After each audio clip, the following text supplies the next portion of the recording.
This podcast is sponsored by valleygivesback.org.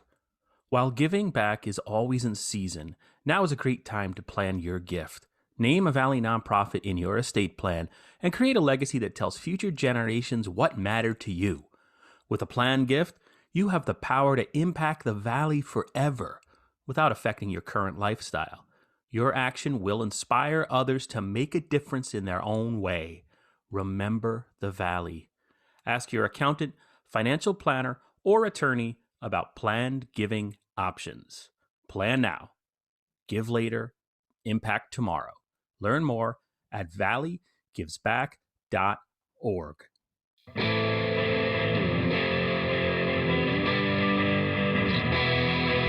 hundreds of years we've brought you the news. Printed the info, we gave you the clues. Owners' profits were always sky high.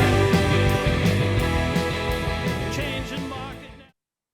Hey everybody, welcome to Navel Gazing, the Valley Indie Podcast. My name is Eugene Driscoll. I'm a reporter and an editor and whatever else you want to call me at valleyindy.org. So today is Friday, January 22nd. It's Friday, people. We've survived another week here in the United States of America. And we're going to have a discussion today about democracy, about the fundamentals of democracy, about the bedrock upon which our republic is built. Transparency, government accountability, the public's participation in an open meeting process. And I'm joined by two professors. I should have asked them their titles before we started, but whatever, I didn't. First, making a return appearance to the podcast is Dr. Jonathan Wharton. Dr. Wharton is an associate professor of political science and urban affairs at Southern Connecticut State University in the wonderful city of New Haven. Hello, Jonathan. Good afternoon. Thank you for including me. Now, is that still your title? I saw on Twitter, you're like a dean now, right? I am an associate dean now, right, for the graduate school. So there's that on top of that, yes. Congratulations. Thank you. I appreciate it. And thanks so much for coming on and lending some, credibility to the Valley Indie. And then, she's below me on my screen. She's a mom, she's a wife. Today is her daughter's second birthday. Happy birthday, Evelyn. She is a former reporter with the Republican American, you may have heard of, the Hartford Courant, and the Valley Independent Sentinel, launched with Jodie and I back in 2009. Please welcome Jodie Mozdzer-Gil, who is an associate professor of journalism at Southern Connecticut State University. What's up, Jodie? Hello, happy to be here. And hopefully I'm not, having Wi-Fi issues like I was 10 minutes ago, and you can hear me. No, it's good. Hopefully there's not a fire starting behind me in the next couple of minutes. So first of all, I want to thank you guys for scooping me. You guys reach out. You're like, oh, hey, we'll come on your podcast. We got this cool article we published in some fancy journal. And then it's New Haven Independent. Paul Batts and all his Yale friends. I understand I'm not as intellectual, but thank you so much for making it. It's based in Seymour, and you've made it old news for me. I'm not bitter about that at all. Look on the bright side, Eugene. At least I know that your listeners aren't going to be nearly as bashing as Paul's readers, because the comment box against me was pretty intense in the last day or two. Me. It's just because I'm a Republican, so I still get beat up for it in New Haven. So don't worry. I know your listeners are a little bit more forgiving of me. Never read the comments. I know it, man. They're intense. All right. So we're here to talk about these two professors produced an article called Open Budgetary Meetings Amid a Pandemic, Assessing Connecticut's Various Pathways to Public Engagement During COVID-19. That was recently published in the Journal of Civic Information. So congratulations to the both of you on that. Thank you. Thanks. But before we get into what it's about, I feel an obligation since the events of January 6th, and we just talked about online discussion a little bit, about how do we bridge this divide that we have very clearly in the country.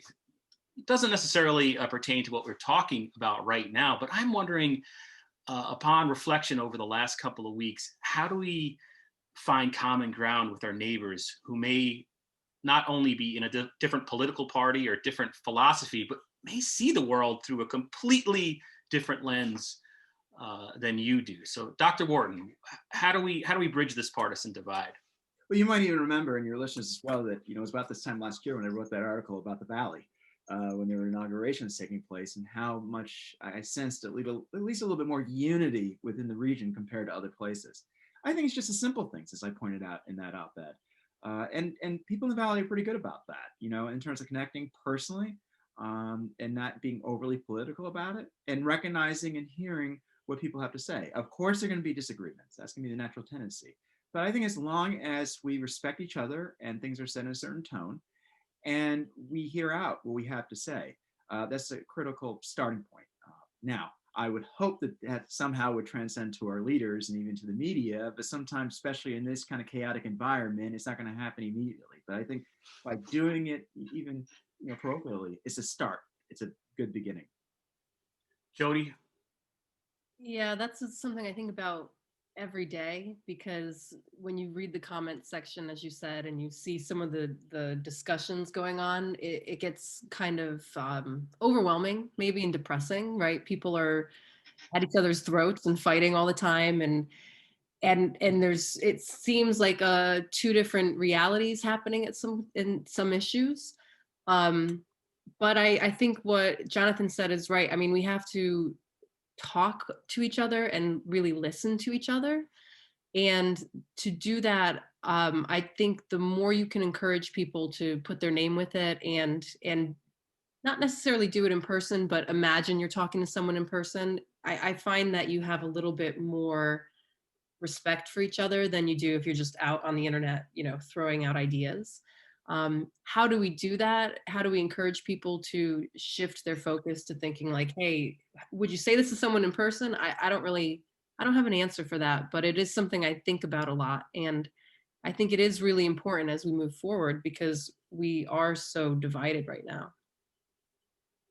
Okay, so that was that. Thank you. This is more therapy for me, because low-grade depression is going on in my house, definitely in my basement today. So back to the subject at hand. This article that I had mentioned earlier, it was a survey that you guys sent to 95 municipalities.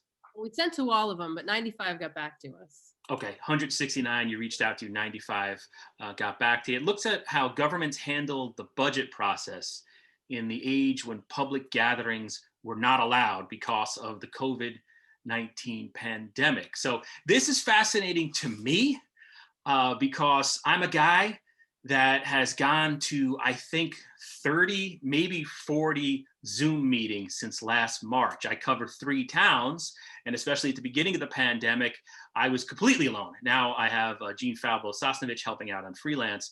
So I had my laptop set up, my iMac set up, I had my Rodecaster Pro to record audio from one meeting.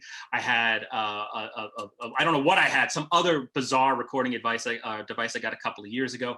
I would have 2 sets of headphones on, recording all this stuff. So I was like totally thrown into the Zoom thing. And I've been thinking a lot about, was this good, bad, indifferent for sort of the public discourse and our local democracy here. So does someone want to explain how the idea for this particular research project popped up? Yeah, sure. So it was a kind of a mix between what was going on in New Haven they had these large budget discussions where like you had to sign up and there were waiting rooms, and Zoom couldn't even handle all the people who wanted to get in. And then Seymour, because I live in Seymour, and I was just kind of watching their budget meetings after the fact. And I was just starting to think like, okay, in New Haven, we had this waiting list. And in Seymour, it wasn't the same kind of thing. There were people involved, but it wasn't the same kind of thing.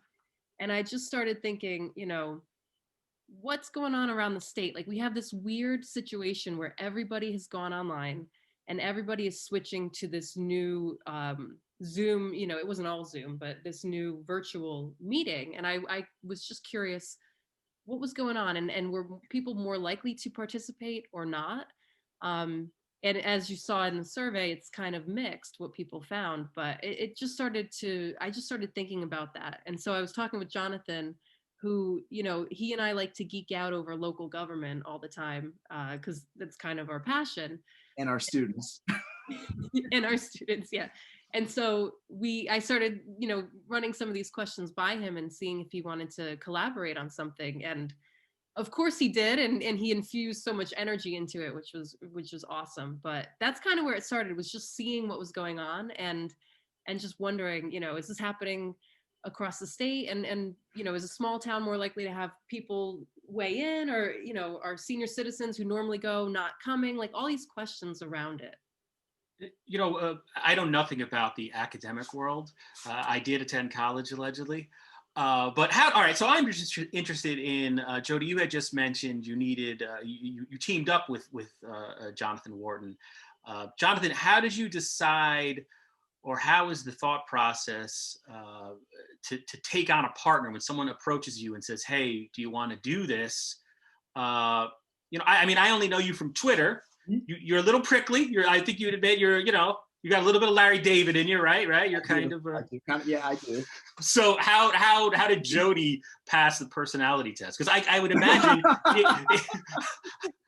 I've worked with her. Well, first off, Eugene, you should know she likes beer too, so that helps. That's a good start. True. Well, yeah, we do like our IPAs and beer. So God bless her. No, seriously, look, Jodie and I have gotten along for a long, long time. And in fact, as I was kind of even inserting on purpose, a lot of our students, we tend to take our similar classes because they have to be a part of, whether it's local politics or even journalism classes on her side, they have to go to the meetings. And so it was kind of interesting when she pitched this to me because one, well, obviously she said it's local politics, so that's a no-brainer. But two, working with her was really a joy. And I have to confess, I'm not one who is always a collaborator. I tend, to be pretty much a loner when it comes to these projects and initiatives. But when she approached me, it was very easy for me to say yes. Yes, obviously the topic, but certainly even the person. And certainly she and I get along very well. We work together on more administrative committee activities here and there for the university. But for something like this, it was a no-brainer. But I will say this, just to be fair, Eugene, she had already started a lot of the survey work. She did a lot of the groundwork. She'd already made a lot of the contacts. And she admitted to me, it'd be great if we could kind of pinpoint a few towns or cities, if you could help me kind of formulate that and see what angles we should consider. And, if you could help me out in terms of reaching out to public officials, first selectmen and women, mayors, that kind of thing. And so thankfully for me, they were the towns that actually, I knew a lot of those officials already. And so, on my side of it, I added maybe some of the contacts and networking, but also, some of the books, some of the literature out there on local politics, local meetings. What do they mean? And for me, that's my wheelhouse. I already owned the books. I've already done summaries of the books. I could hash that out in probably an overnight and, in a pack of IPA. And so it was easier than you think on my side to help out. I think the coordinating of a lot of these meetings with the public officials are probably more the a lot of work to do with almost a dozen officials when you think about that. That's interesting. Yeah, and the references in there, I didn't even, there's some like definitions of what is transparency, which are things I was completely ignorant of. So I might have to sign up for your class if I can audit or something like that at a steep discount. But you're welcome anytime. According to SCSU, Bernie Sanders has apparently crashed my classes last semester with the memes everywhere now. Oh yeah, those memes are everywhere right now. I wish the guy who took the picture, who's from Newtown and interned at the News Times of Danbury, he should throw him a couple of bucks, people, for that iconic image.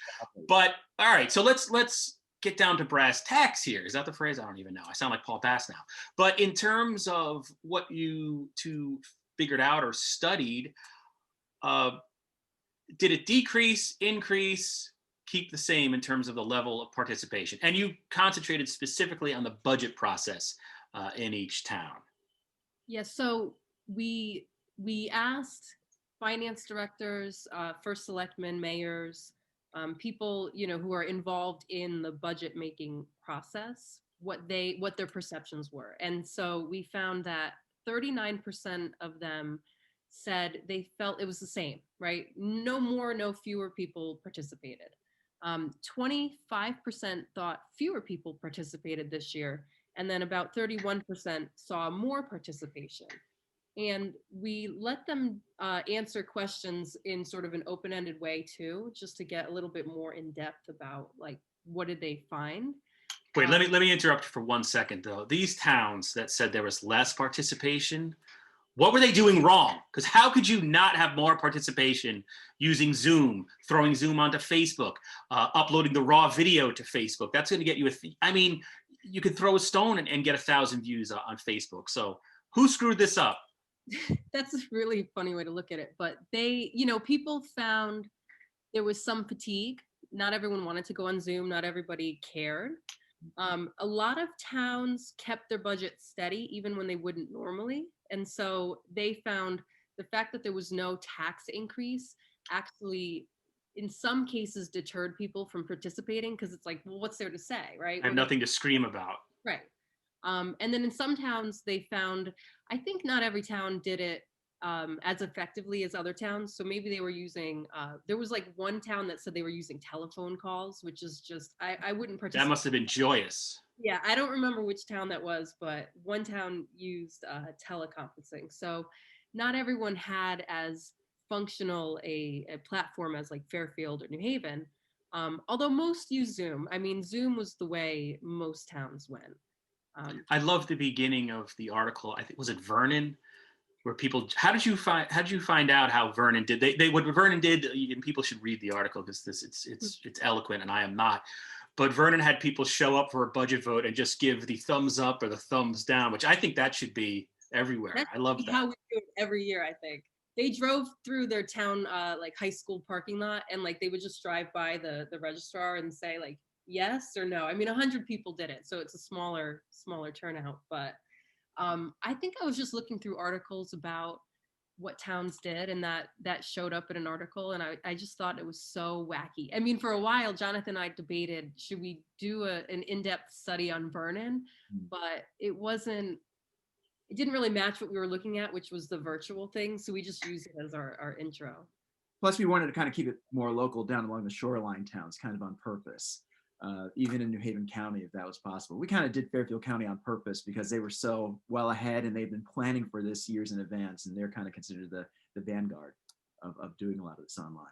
And I should just give credit. The first meeting locally here on Zoom was the Derby WPCA in our immediate area. Jack Walsh, who co-founded the Electronic Valley, one of the first regional websites, I guess in the late 90s or early 2000s, 2000, 2001, he made sure that they were on Zoom.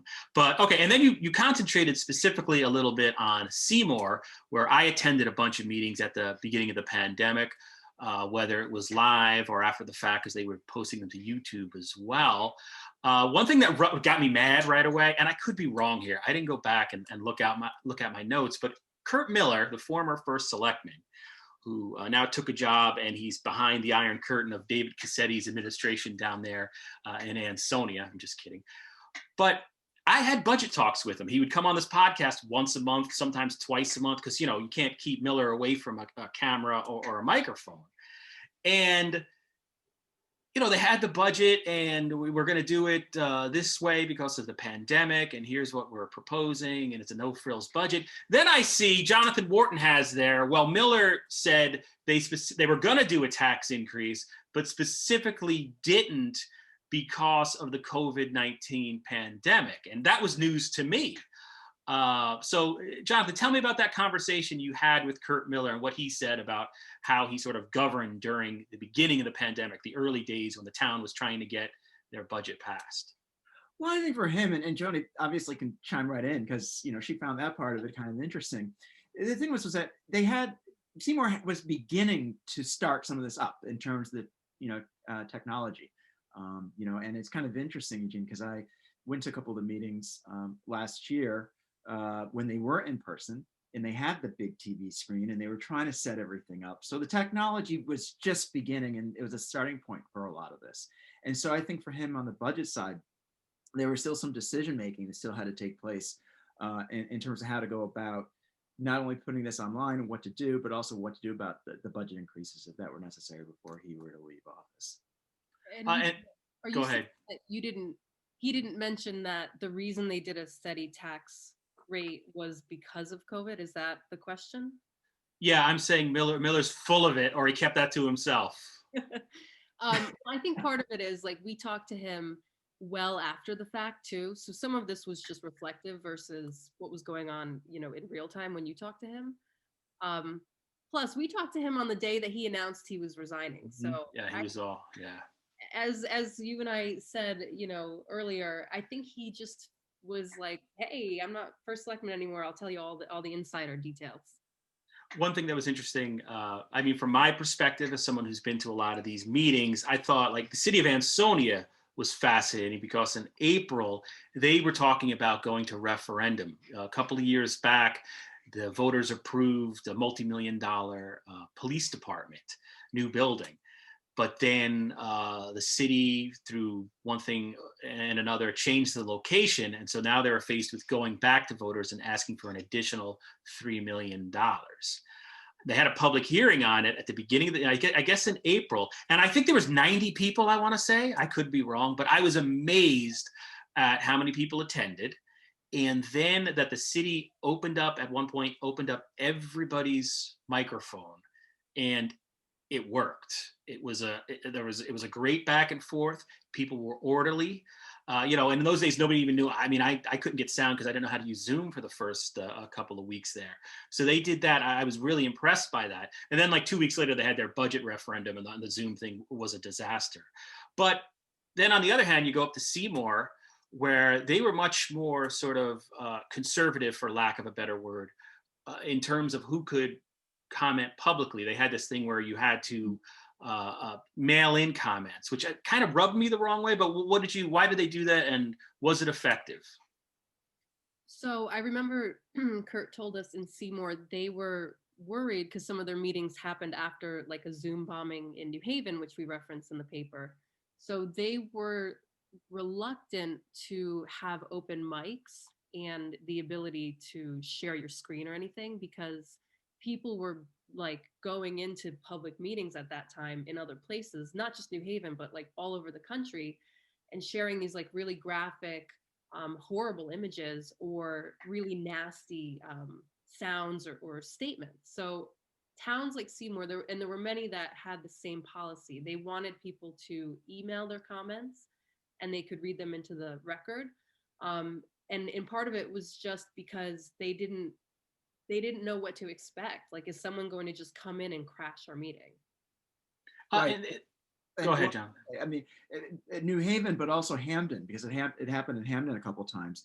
And to be frank with you, Eugene, these towns did it all differently, the phone call, the email, public comment at the beginning or after a meeting. There were all different ways in which the people could speak or not be spoken to. So it was kind of interesting, unique, beyond just Seymour, how the towns all did it differently. And I think you might.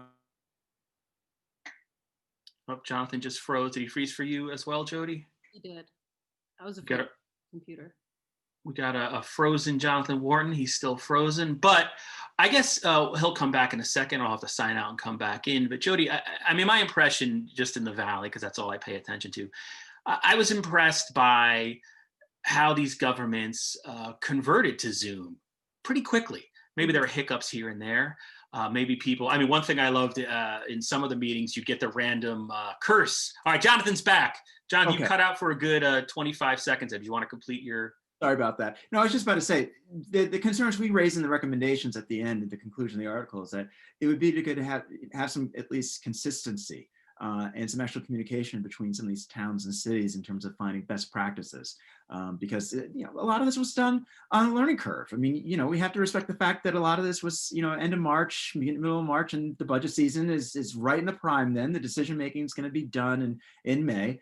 And so, there've been a lot of lessons learned and practices that could take place that could be more effective. And so I think whatever it is possible for towns to learn from each other and saying, okay, this is one approach, or here's another approach to go about it, would be helpful for a lot of the public officials, but certainly even the residents. Yeah, and I was starting to say, as I was vamping, I think overall the towns did a really good job. It was cool to see under this pressure, something none of us have ever experienced before, the way they were pretty seamless in government could continue. And from what I saw locally, more participation, you had more people involved. I thought that was great. And also I was starting to say, I'll take this into the gutter, but there's been a couple of times where someone doesn't know their mic is on and, they hurl an insult at somebody thinking, I mean, that's always, from a reporter's perspective, always juicy. Well, and I think like what you saw is what we were noticing ourselves, which is, I mean, I was surprised if we had told everyone they had to go on Zoom or do a virtual version of a meeting. I don't think people could have handled it. And I know that's a little insulting, but you know how everything gets talked to death and then we've got to study it and then it takes 4 years. And so in a way, I mean, this is one silver lining of COVID is that everybody was forced to try this out. And there's so many different ways people did it that when we continue on after COVID, there's so many examples of like how to do it and how not to do it. And so I really hope that towns continue to offer some version of a virtual access to the meeting. And now they have all of these examples to pick from of like what worked well and what didn't. I hope they do. I really hope they do. Go ahead, Jonathan. I was Sorry. going to say, not to mention as well that the towns and cities were ahead of the curve compared to our General Assembly, where they were still trying to scramble what to do about getting meetings and hearings online in the first place. And obviously, it's still up for discussion and will finally be carried out, I guess, during this session. I noticed that I had the feeling that the meetings on the municipal level were shorter for some reason because of Zoom. It seemed like the elected officials were more apt to get to the point. I don't know if either of you felt that as well or watched enough or. Well, it's funny you say that. I think it was New Haven found the meetings ran longer. So I think it kind of depends. New Haven's always, they're always doing something weird. But some towns went longer, some towns were shorter. I know one town in the survey, they found one of the comments I put in, like people were more reluctant to talk. The board members were more reluctant to talk on Zoom because, you know, in this particular town, they were all a little bit older and it just wasn't like a natural thing for them. It's awkward, yeah. And it is awkward, right? It's like you're used to sitting sort of on the side and not everyone's like in your face. Whereas on Zoom, everybody can see like, you know, all of your reactions and everything going on and your cat in the background and all these like very personal things. Right. And I've had the politicians like text me insults about things I have going on in the back or, you know, why don't you watch, you know, so that happens too. It's very unnerving. But I'd love that one of your conclusions, and this was something that like in the city of Derby is outstanding. I don't know if Seymour does it, but they should. The act of putting the documents online before a meeting, because when you go into these meetings, and I've been going to these meetings forever now, you know, since my 20s and I'm pushing 50. If you don't have the document they're talking about, you're just joining a conversation in another language that's already started. And I think that's one of the reasons personally that people don't want to go to these things. You don't want to drive, find a place to park, go into City Hall and have these people talking about something that's so inside baseball, you have no idea what you're talking about. But putting the documents online has been, I mean, it's been great. I love it.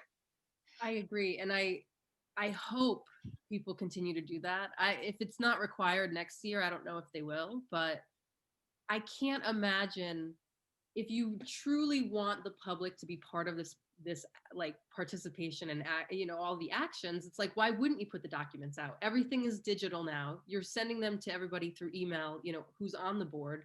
Why don't you share that with the public in advance of the meeting? It's, if you want people to be informed, like inform them, right?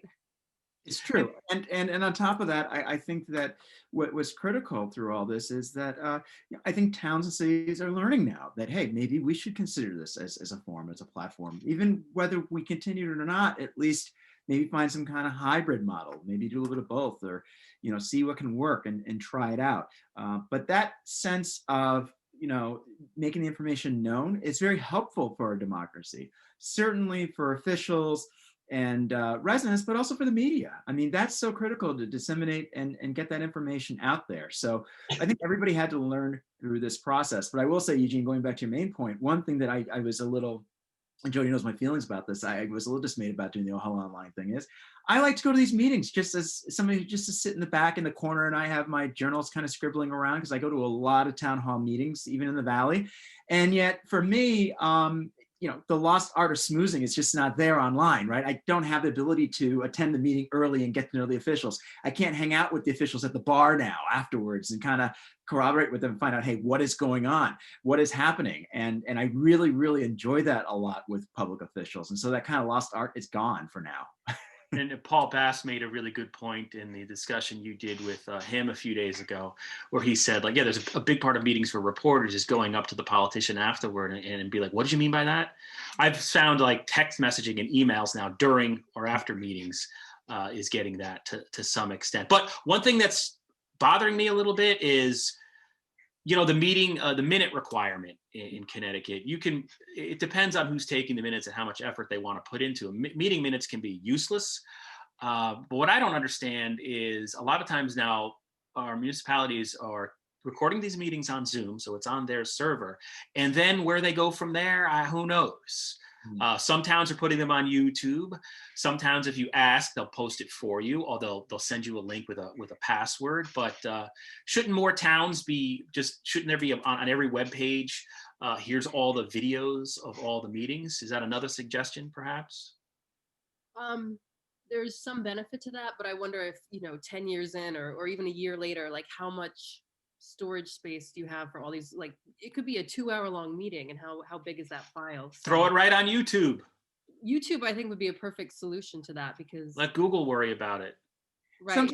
Some towns would have the ability and resources to do that, or at least the staff, and some towns don't. So that's the issue. It's just kind of, one or the other, unfortunately. So it'd be good to see some continuity, but it's difficult to carry out.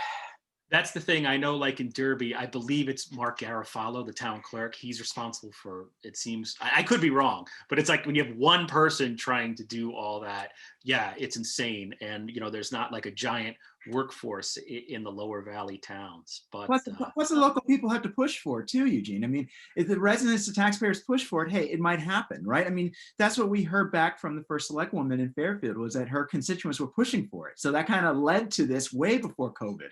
So it takes the residents and really, people just push their public officials to lead towards this direction.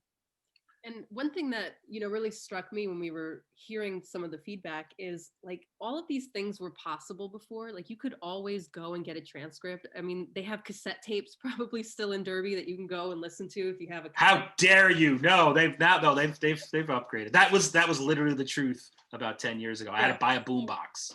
So it's like, okay, we could have always done all of this, but people either didn't know it, or it was too inaccessible because you had to do it like during business hours and go and physically listen to it. And so what we hope is that this kind of renews the public's awareness of what kind of access they already had and makes it a little bit easier for them. And that's what a lot of people said is, just having this new format thrust on them got them thinking about the old way that they did it, and really reflecting on it, and talking to the public a little bit more about that. Like in Guilford, I love that example because they really reached out to the public. I think he said like 4 different times they put out a call and said, please comment on our budget. We want to make sure we're doing this right because of COVID and everything going on. And I'm like, well, why didn't you do that in the past? Like, why don't you already like reach out to the public and ask them to weigh in? And they've just kind of, most towns have taken a you come to us approach, like come to the public hearing and tell us. Whereas this year, because of everything going on, a lot of towns really reached out to people. And so having that invitation from their town, I think, is why some places saw more participation. Okay, well, those are my questions, and that is our time.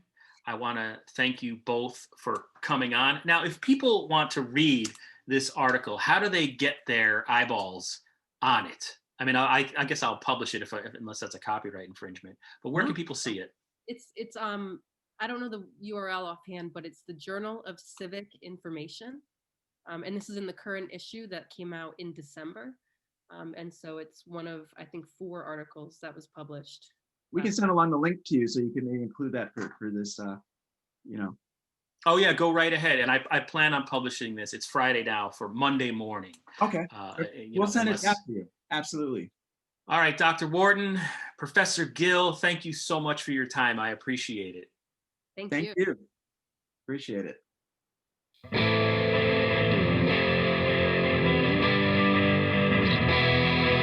hundreds of years we brought you the news.